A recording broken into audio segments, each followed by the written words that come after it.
लोगों के जीवन भर की कमाई को एक्सरे कर उसे लूटने का भी प्लान कर 60 वर्षों तक राज्य और केंद्र में लगातार राज किया, बिल्कुल 400 पार होगा। कुर्मा ग्रुप, जो सोचता है वो करता है। आपके अपने सपनों का आशियाना। नमस्कार, भारत लाइव देख रहे हैं आप। मैं वेद सिंह। तो जैसा कि आप सभी को पता है कि लोकसभा का चुनाव का माहौल है। इस बीच अगर बात की जाए, पाटलिपुत्रा से बीजेपी के सांसद के उम्मीदवार रामकृपाल यादव ने कांग्रेस के ऊपर क्या कटाक्ष करते हुए आज प्रेस कॉन्फ्रेंस के आयोजन में उन्होंने क्या कहा, पहले चलकर आप इस वीडियो को देखें। आज भारतीय जनता पार्टी के तरफ से आपने देखा होगा कि विगत दिनों में कांग्रेस पार्टी ने अपने मैनिफेस्टो जारी किए और इन्हीं मैनिफेस्टो में जो बातों को रखा है उसके कुछ पॉइंट्स पर आज हम अपनी प्रतिक्रिया व्यक्त कर रहे हैं। कांग्रेस पार्टी पुरानी पार्टी है। कमोबेश देश में 60 वर्षों तक राज्य और केंद्र में लगातार राज किया और देश की जो आज की स्थिति है और आज के पहले के 60 वर्ष के शासन के बाद भी देश की जो हालात है आपके समक्ष है, देश के समक्ष है, देश की जनता के समक्ष है। किस तरह की कठिनाइयों से देश गुजरता रहा है। देश की बदहाली, फटहाली, भ्रष्टाचार, लूट और कई तरह के चुनौतियों का सामना देश के 140 करोड़ लोगों को करना पड़ता रहा है। मगर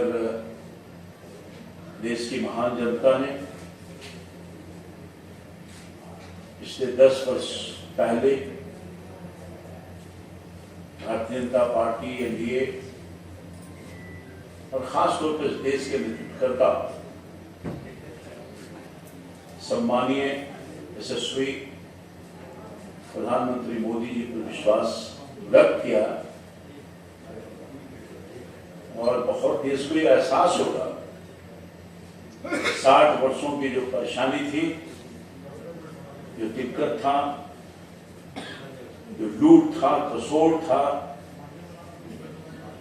आतंक का वातावरण था, नक्सल प्रभावित था, देश लगता नहीं था शायद बच पाएगा। उग्रवाद से लेकर के नक्सलवाद तक हावी था, गरीबी भट्टाली से गुजर रहा था देश की जनता। बहुत ही निष्ठा और ईमानदारी के पूर्वक माननीय मोदी जी ने एनडीए की सरकार को उन सब चीजों से बाहर निकाला है। मैं खास तौर पर अभी हाल के दिनों में कांग्रेस के उस मैनिफेस्टो की तरफ ध्यान आकर्षित कराऊं। कांग्रेस सहित पूरा इंडी अलायंस अर्बन नक्सल विचारों के चंगुल में फंस गया है। एनडीए की सरकार मोदी के नेतृत्व में, जैसा कि मैंने कुछ कहा बैकग्राउंड में, बहुत मजबूती के साथ हर परेशानी को अपने आप से निकालते हुए देश के चाहे किसी पक्ष को आप विचार करिएगा, देखने को मिलेगा। चाहे प्रधानमंत्री गरीब कल्याण योजना के माध्यम से गरीबों के आंसू को पोषने का काम, उनके जीवन को, लाइफ स्टाइल को ऊंचा करने का काम, देश की जो अर्थव्यवस्था है अपने कुशल नेतृत्व में 140 करोड़ जनता का सहयोग के साथ उसको भी मजबूती प्रदान करने का काम किया। और आप देख रहे होंगे 10 साल पहले इसका मैंने वर्णन किया, देश जो असफल में चल गया था उससे मुक्ति दिलाने का काम किया है और हर तरफ विकास की धारा तो गई है, गरीबों के जीवन को सहज किया है, रोजी रोटी की समस्या को दूर किया है। उसके बाद कोरोना जैसे काल को झेलते हुए 10वें स्थान पर हमारी अर्थव्यवस्था थी उसको 5वें स्थान पर लाया है। और मोदी जी की कुशल नेतृत्व अगले कुछ ही वर्षों में दुनिया के सबसे बड़ा मजबूत अर्थव्यवस्था की तरफ लगातार ले जाने का काम कर रहा है और तीसरी अर्थव्यवस्था के रूप में हम पहुंचने वाले हैं। जहां मोदी जी देश के अर्थव्यवस्था को मजबूती प्रदान कर रहे हैं, वहीं कांग्रेस पार्टी लोगों के जीवन भर की कमाई को एक्सरे कर उसे लूटने का भी प्लान कर रही है। मैं बहुत उन चीजों पर रखने का काम कर रहा हूं, देश की जनता को, आम जनता को किस तरह से कांग्रेस पार्टी प्लान कर रही है। कांग्रेस कह रही है देश की जनता ने अपने बाल बच्चों के लिए जो कमाया है उसको भी उससे छीन करके मुसलमानों में बांट दिया। ये हम लोग नहीं कर रहे हैं, हम तो सबका साथ सबका विकास, हमारी नीति, हमारी पॉलिसी हर जाति हर धर्म के लोगों के लिए ईमानदारी और निष्ठा पूर्वक हम लोगों की गरीबी को निकालने के, गरीबी से बाहर निकालने के लिए हर काम कर रहे हैं। कांग्रेस पार्टी कर रही है क्या आप अपने बाल बच्चा के लिए कमाइए, हम उसको सिर्फ मुसलमानों में बांट देंगे। अरे हमारी पार्टी तो गरीबों के काम कर रही है, हमारी नीति तो गरीबों के लिए है। देश का एकमात्र ही व्यक्ति है, जाति है, धर्म है, मैं मानता हूं वो है गरीब। और हमारे प्रधानमंत्री जी गरीब को आगे रख करके योजना बनाई, बहुत बारीकी से आप देखिए। यही याद करिए क्योंकि पूर्व प्रधानमंत्री मनमोहन सिंह ने कहा था कि देश के संसाधनों पर पहला हक मुसलमानों पर होगा। अब गौर फरमाइए, उनके एजेंडे से पता चलता है, उनके मैनिफेस्टो से पता चलता है कि उसको जमीन पर उतारने की कोशिश कर रहे हैं। जिस तरह से याद होगा, बहुत दुनिया को याद है, मैं तो उस समय पार्लियामेंट का सदस्य भी था, बहुत बारीकी से चीजों को देखा हूं करीब से। राहुल गांधी ने, माननीय प्रधानमंत्री जी ने, मनमोहन सिंह ने ऑर्डिनेंस लाया कुछ लोगों को राहत देने के लिए, और कैबिनेट का निर्णय का विरोध किया। राहुल गांधी ने ऑर्डिनेंस को फाड़ दिया। उसी तरह से मनमोहन सिंह के उस बयान को जो उन्होंने कहा है सच्चाई है, दुनिया के सामने आया है। क्या कांग्रेस राजद में अगर हिम्मत है तो पूर्व प्रधानमंत्री मनमोहन सिंह को जो बयान आया है उसको गलत बोलने का काम है। हिम्मत तो आया सामने, फाड़ दिया था ना ऑर्डिनेंस की, काम किया गलत। मनमोहन सिंह के बयान का मैं उद्धृत कर रहा हूं, उसको बोले है हिम्मत तो आया सामने। हमारे प्रधानमंत्री जी, जैसा कि मैंने आपको कहा, कांग्रेस पार्टी बोलती है कि मुसलमान को हम सब कुछ छीन कर दे देंगे, और हमारे प्रधानमंत्री ने कहा कि हम देश के संसाधनों पर पहला हक अगर किसी का है, गरीबों का है।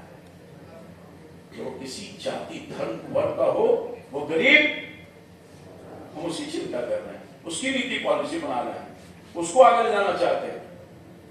ये फर्क है कांग्रेस पार्टी और एनडीए और भारतीय जनता पार्टी मोदी जी के साथ। आपने देखा नहीं। हम जो कहते हैं सो करते हैं। हमारे प्रधानमंत्री ने कहा गरीबों का हक है। मैं दिखाना चाहता हूं अपने, क्या मुफ्त में भोजन मिल रहा है? सभी जाति सभी धर्म वर्ग के लोगों को नहीं मिल रहा है? क्या मुसलमान भाइयों को नहीं मिल रहा है? मुफ्त में आवास की व्यवस्था की जा रही है, प्रधानमंत्री आवास योजना का, क्या उसमें मुसलमान भाइयों को नहीं मिल रहा है? आप देखिए, गौर बढ़ाइए, आयुष्मान कार्ड जहां मुफ्त में इलाज की सुविधा मिल रही है, क्या मुसलमान भाइयों को नहीं मिल रहा है? कोई ऐसा चीज नहीं है जिसमें हम किसी जाति और धर्म के विरोध में हम काम करने का काम, हमारी सोच है, हमारी सरकार का, हमारी मोदी जी का सोच है। हम अगर पानी दे रहे हैं तो सबके लिए, बिजली दे रहे हैं तो सबके लिए, सड़क दे रहे हैं तो सबके लिए, रेल दे रहे हैं तो सबके लिए, अनाज दे रहे हैं तो सबके लिए, गैस का कनेक्शन दे रहे हैं तो सबके लिए। और सचमुच में इस पिछले 10 सालों में उन तमाम गरीबों की गरीबी से बाहर निकालने में उनका, और यही कारण है कि पिछले 10 साल में 22 करोड़ लोगों को गरीबी से बाहर निकालने का काम किया। हमारा कमिटमेंट है, हम इसको जारी रखेंगे। हमारी जो गठबंधन की सरकार है,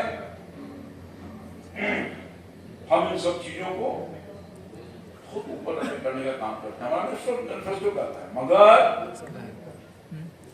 देश की कांग्रेस पार्टी, उनके जो चट्टे बट्टे लोग हैं, वो कह रहे हैं कि हम भारत को अपने नीतियों के माध्यम से इस युग में ले जाना चाहते हैं जहां देश का सोना विदेश में बेचा जाता था। याद करिए, हिंदुस्तान का उस समय में पार्लियामेंट का पार्लियामेंट था। दो तरह की सोच कहां ले जाना चाहता है कांग्रेस पार्टी, और इनकी नीति, इनका सिद्धांत, इनकी सोच किस रसातल में पहुंचाना चाहता है। ये फर्क है भारतीय जनता पार्टी और एनडीए में, और ये फर्क आपके सामने में रख रहा हूं। हम देश को गिरवी करना चाहते हैं, हम देश को बर्बाद करना चाहते हैं। इस सोच की बात है। कांग्रेस पार्टी का समर्थन बिहार के राष्ट्रीय जनता दल भी कर रहा है। कांग्रेस पार्टी का जो पार्टनर है, सहयोगी है, उसके नीतियों का समर्थन करने का काम कर रहा है। जो कांग्रेस की सोच है वही राष्ट्रीय जनता दल की सोच है। ये दोनों मिलकर के बिहार सहित देश को बर्बाद करना चाहते हैं। मैं पूरे तौर पर कहना चाहता हूं, इस चुनाव में, जो चुनाव सामने है, हिंदुस्तान की और बिहार की महान जनता इन सी चीजों को बारीकी से देख रही है, इनकी सोच को देखने का काम करेगी, एक एक चीज को बहुत बारीकी से नापने का काम करेगी। हमारा नेतृत्व, हमारी पार्टी का सोच और काम देश ने देखा है 10 सालों में, और मुझे पूरा भरोसा है कि हमारे काम के बल पर, हमारी नीति, हमारा नेतृत्व, हमारी सोच, उसके बल पर हम इस चुनाव में आए हैं। और निश्चित तौर पर जिस तरह से मैंडेट मिला है, बिहार में, देश में कोई रोक नहीं सकता 400 पार, बिल्कुल 400 पार होगा। कांग्रेस पार्टी के लोग का जो मन है, विचार है, जो सोच है, वो सामने आ रहा है। कांग्रेस पार्टी के एक नेता ये कदम और बढ़ के बोल रहे हैं कि अब विरासत पर भी टैक्स लगेगा। ये हालात है, यानी आपकी कमाई, आप जो कमाया खून पसीना लगा करके, और फिर बाल बच्चों को नहीं मिलेगा, वो तो जो टिक रहा है, उसकी आधी कमाई गवर्नमेंट के खजाने में है। इसलिए बिल्कुल स्पष्ट है कांग्रेस पार्टी न देश को आज तक कुछ दिया है, न देश को आगे कुछ देने वाला। इनकी सोच, इनका विचार, इनका नेतृत्व, इनकी नीति, जिसने देश को बर्बाद करने का काम किया है, और हमारी पार्टी, हमारा नेतृत्व, मोदी जी का नेतृत्व देश को बर्बादी से निकालने का काम किया है। देश की जनता पुनः इन्हें कभी मौका नहीं देगी ताकि देश फिर उसी रास्ते में चल जाए, उससे जहां देश को गिरवी रखने का काम किया। आप सब लोगों को मैं पुनः धन्यवाद देते हुए अपनी बात समाप्त करता हूं। Thank you. तो जैसा कि अभी आपने सुना कि रामकृपाल यादव के द्वारा कांग्रेस के ऊपर कटाक्ष करते हुए उन्होंने कहा कि जिस समय कांग्रेस का जो मतलब मानसिकता है, जिस तरह से उनका जो सोच और विचार है भारत को लेके, तो जनता को इससे जागरूक होने की ज़रूरत है कि अगर कांग्रेस के खेमे में अगर जनता अगर सपोर्ट करेगी तो भारत का जो भविष्य है वो कहीं ना कहीं मतलब अंधेरे की तरफ होते हुए नजर आएगा। तो जनता को पता है कि उसे किसके तरफ वोट देने की ज़रूरत है। तो और भी ऐसे तमाम खबरें देखते रहने के लिए आप जुड़े रहें भारत लाइव के साथ। धन्यवाद। पनोरमा ग्रुप, जो सोचता है वो करता है। अगर ये वीडियो पसंद आई और वह बिहार के राजनीति और बिहारियत से सरोकार रखेनी तो सब्सक्राइब बटन दबा के चैनल के सब्सक्राइब कर ली। ओजे एगो घंटी बा, ओकरा बटन दबा देला से कुल सटीक और मारक खबर रुआ मुफ्त में मिल जाई। अगर रुआ पत्रकारिता के हमनी के नया प्रयोग में सहयोग कर चाहतानी तो ज्वाइन बटन दबा दी। पेटीएम नंबर नोट कर ली 9386 816 700। धन्यवाद।